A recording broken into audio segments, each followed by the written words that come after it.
been growing tomatoes since long before I had a garden. I used to have them lined up in pots on my window ledge, and I've grown them on my back steps as well. They're the easiest things to grow in the world.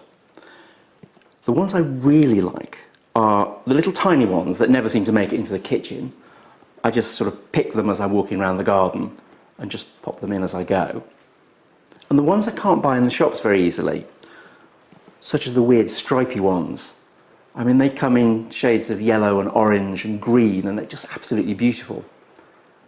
One of my favourite things to do with them is to take a fairly large tomato, slice the top off, and then inside I put a few herbs, a little bit of olive oil, and one of those tiny little goat's cheeses.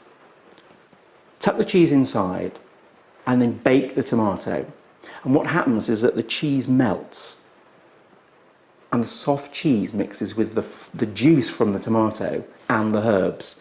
And it's a very simple supper, it's not very expensive, and it's just wonderful with some really crisp bread. I do make tomato salad, and I like slicing the big ones, trickling over a little bit of olive oil, and just throwing some basil at it. It's an absolute classic.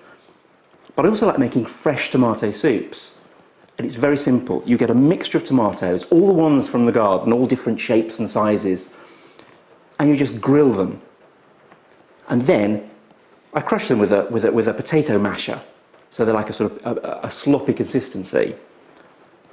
And then pour a little bit of vegetable stock in, and I've got an instant soup. Put some chopped basil on top, and I've got the most heavenly fragrant soup there is.